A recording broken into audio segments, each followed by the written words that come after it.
Welcome to the first ever Extreme Oakland 12 podcast, or better known as the EO12. The EO12 is one of the top fantasy football leagues in Michigan that originated in Oakland County.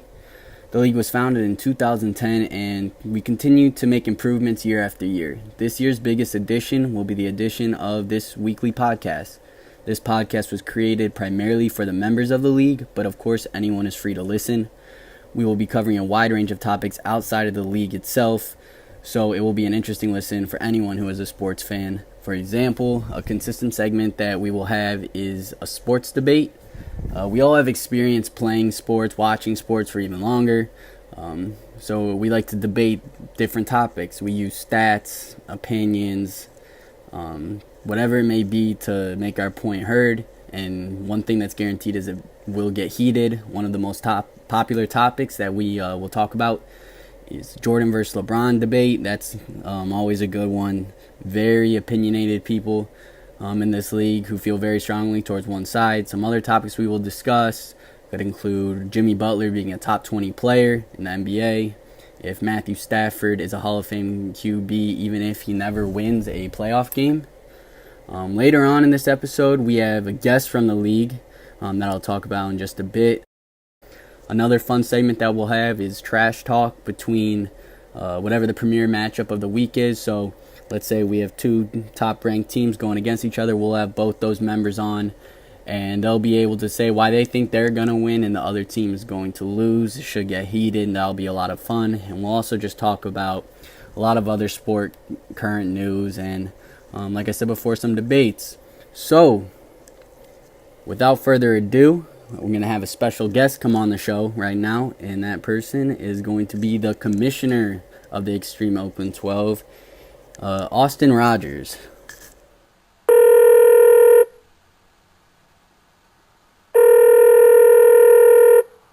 Hey, Tyler, how's it going? Doing well. So, I've already been telling the listeners a little bit about the league. Talked about how it's been going on for a few years now, a little bit about us. Glad to have the commissioner on, the person who keeps this league together. How you doing? I'm doing good, Tyler, and thank you for having me in the this podcast today. I'm excited to get it started with you. I think it's going to be a great podcast for all the listeners, whether it's just people in the league or other people. You're going to hear a lot of stuff that you've never thought you'd hear before. I already previewed some of the topics, such as the Jordan versus LeBron debate, Jimmy Butler as a top 20 player. I know people are probably excited to hear about that. But as far as this league, I'll ask you a couple questions here. I know I love the league, but you as a commissioner, just wanted to get some of your words in there. So what makes you think that this is the best fantasy football league? Well, Tyler, starting in 2010 when the league was being formed, the league had one goal: bring a bunch of friends together and create a competitive atmosphere for the EO12.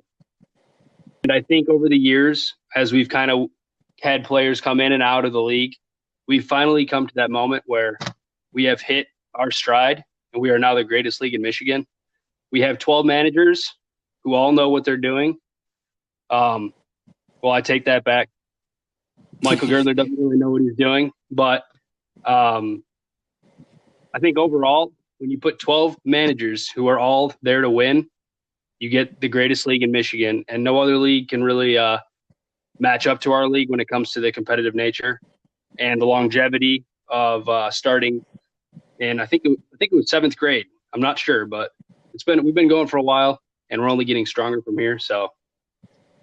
Absolutely. You said it, how everyone takes it serious and there's a lot of trash talk and it gets heated, but at the same time, it's still fun.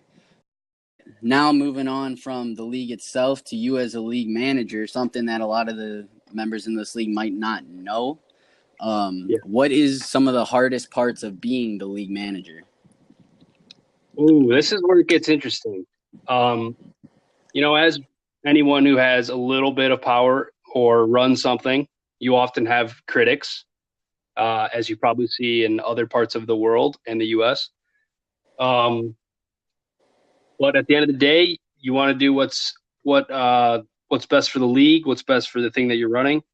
You want to stick to the principles that got you where you are today.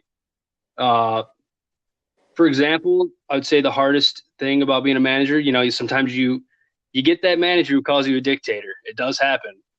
Uh, I think when people use those words, it's really interesting because, if they were to run a fantasy football league, it'd probably just be terrible, and we all know it.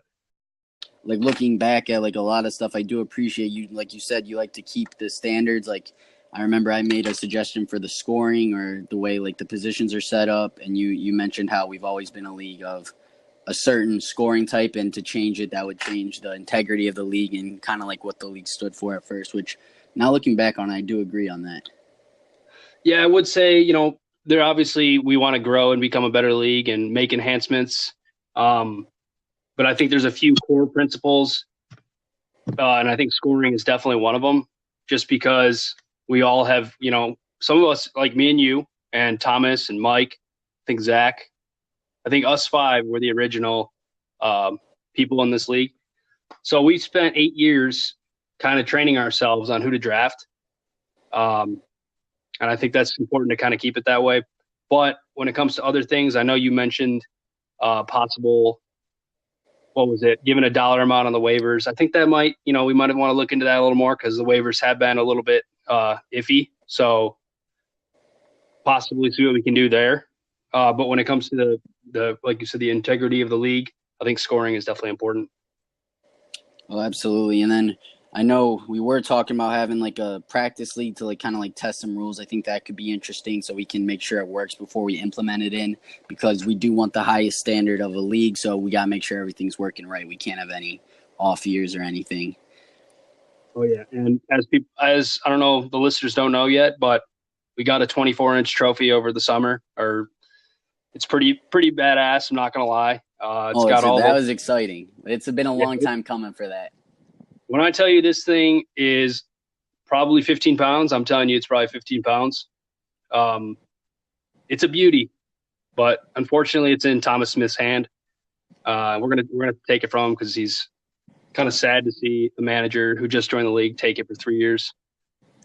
Yeah, and we'll talk a little bit more later. But to go off the different managers, start the trash talk right now. Who would you say is the worst fantasy football player in this league? Oh, this is the question of the year. Well, Tyler, first, before I make this answer, I would like to say there's two Austins in this league. One is the league manager, and one is a manager of his own team.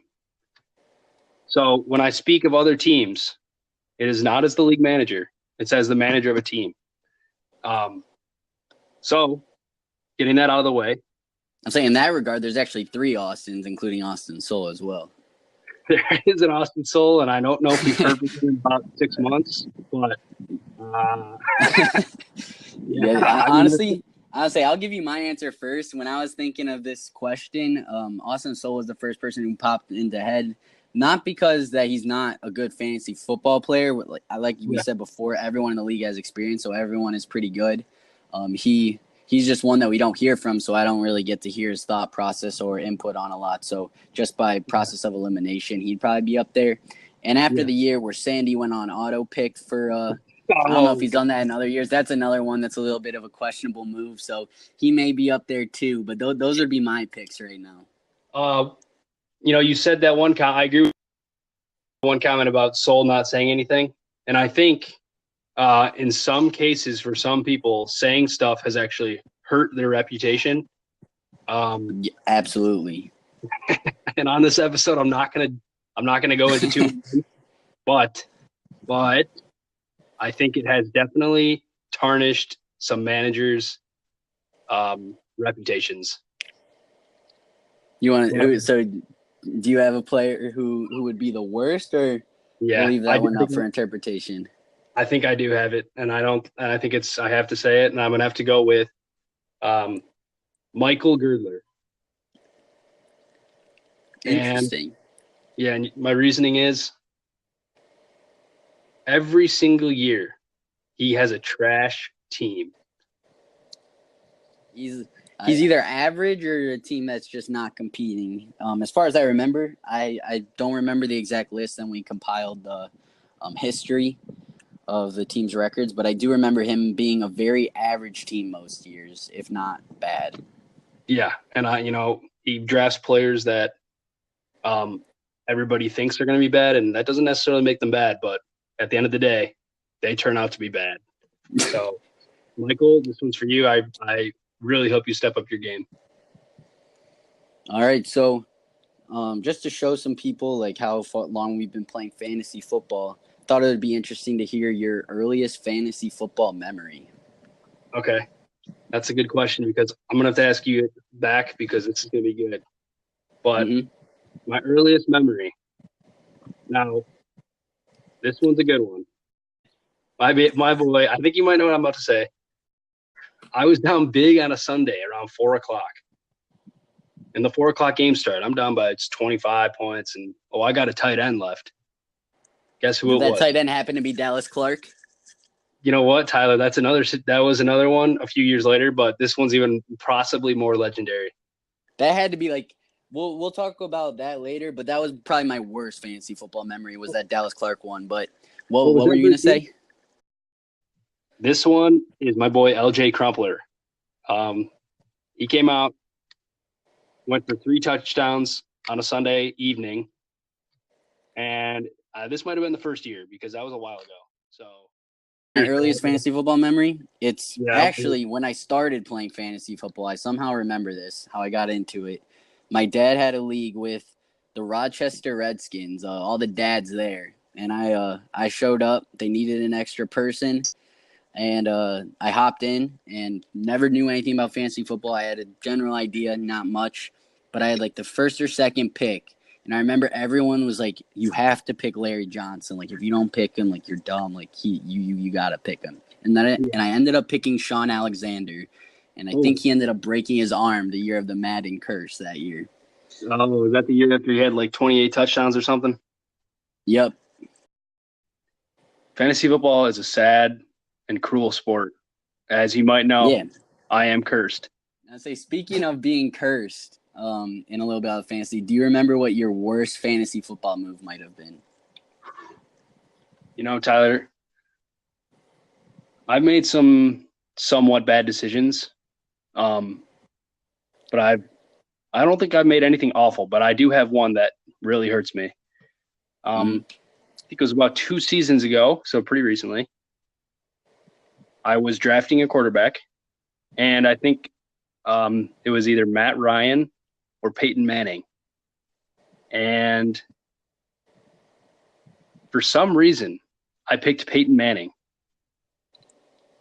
And this was the Denver year? This was the Denver year, yes. And for some reason, I picked Peyton Manning. Matt Ryan, I believe, won MVP. I finished top 3 in scoring and didn't make the playoffs, so I think if I had Matt Ryan, I easily would have made the playoffs. And for all the listeners out there who may not know about this league, Austin really is cursed. He'll finish in the top scoring a lot, or he'll like have the second most points in a week and somehow lose like 75 to 90% of the time, or not make playoffs if it's the whole season. Yeah, he's really not lying about that. And it's not a small sample size. It's been 3 seasons in a row. My points against has been top 3, and there's 12 players in the league. So it's getting to the point, Tyler, where if it happens again this year, I'm going to have to go to church every weekend. All right. So a little bit, kind of give people a taste of what we'll be talking about outside of the league. Do you have a non-fantasy hot take, like something that you believe that not many other people may believe? I do. And I think it's something that needs to be talked about a lot more. And I'm gonna put this very simply, and I almost can't call it a hot take because to me it's a fact. Jimmy Butler of the Minnesota Timberwolves is not only overrated as a player, he's not top 15, and he's borderline top 20. So I don't know why he continuously gets ranked in the top 15. Yes, I know he's good at defense. Yes, I know he can score sometimes. But when you look at a list of the NBA, Jimmy Butler is garbage, as I like to call it.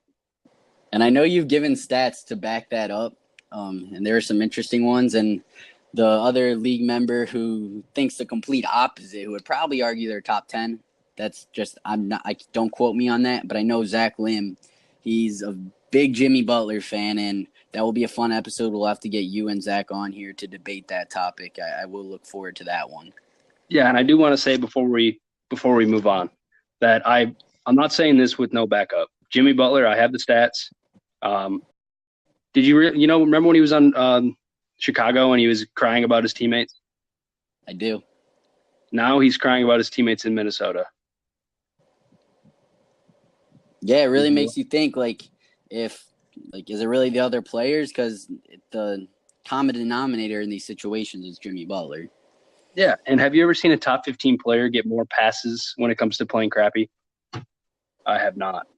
No, not too often. Yeah. But my hot take, it's not – I don't know if it's a hot take. It's kind of like me taking a side. I believe that college athletes should be able to profit off their name and make money from the school if they're the ones bringing in that they're using to advertise.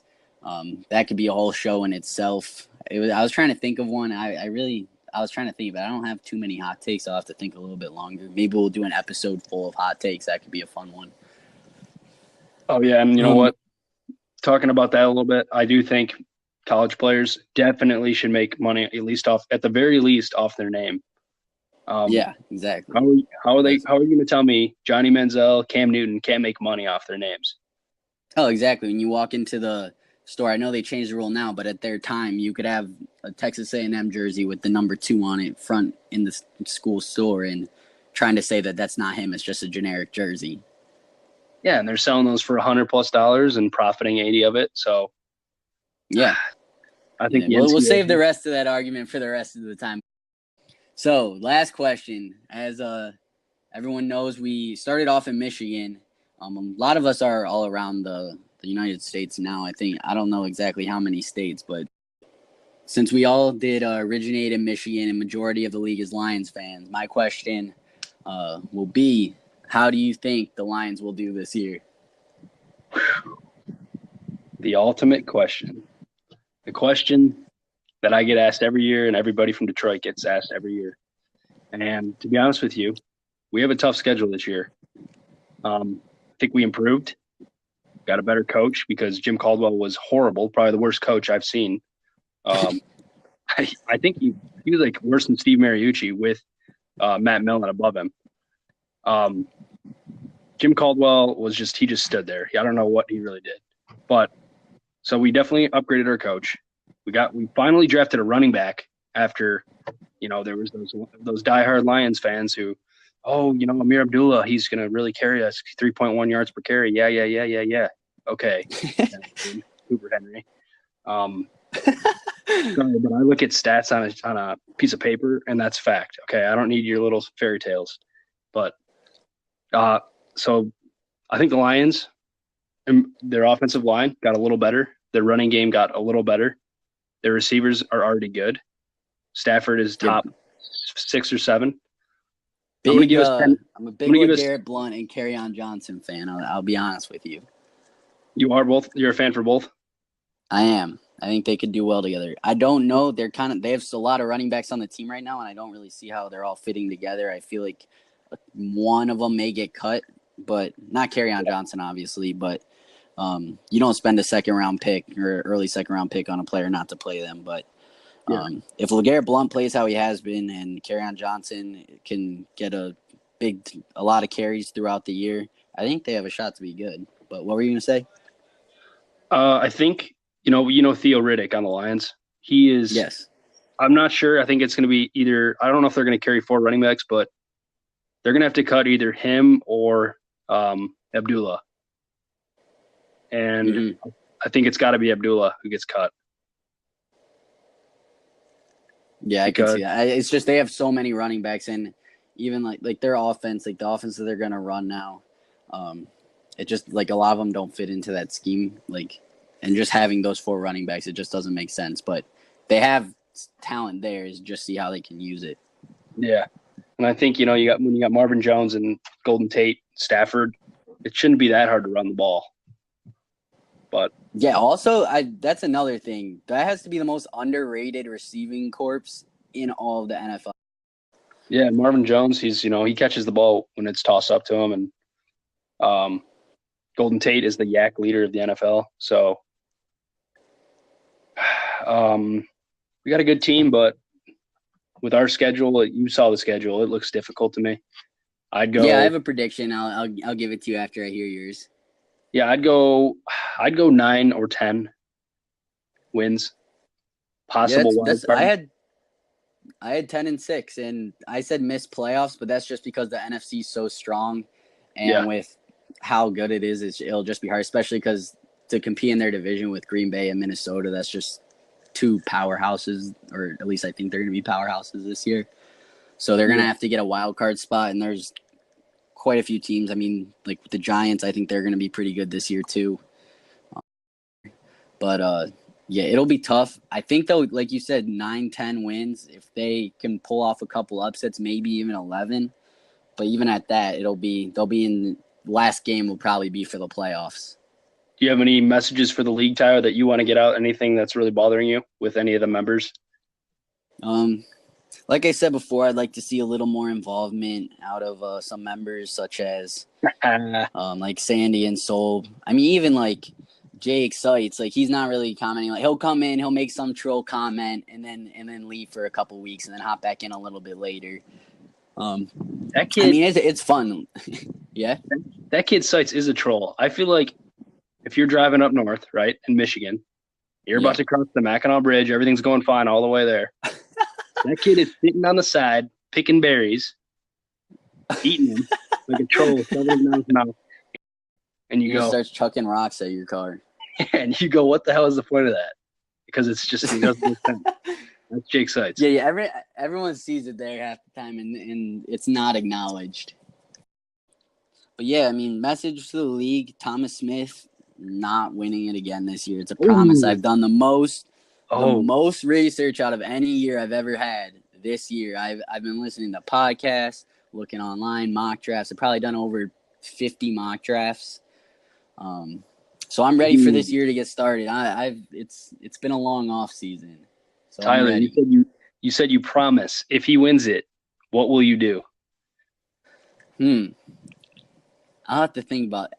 Honestly, next show, first thing, I'll have something. I'll have Thomas Smith on next show, and we'll discuss what I'll do if he wins it again. Good, because I want to hear it. And you know what? I would sometimes with this podcast, it'd be nice to bring people on, hear their opinions, because you know what? It's hard to roast people when they can't respond. But Thomas Smith, I am coming for your head as well. You are not winning anything this year. In fact, you're going to be sending that trophy straight to my house, FedEx Direct, overnight shipping. Yeah, I haven't seen the trophy yet, so I need to win it in order to get it down here to Philly. So I think that wraps it up for today's show. It was a fun first show. I'm glad you were able to make it on. It was good, and I'll be here many more times.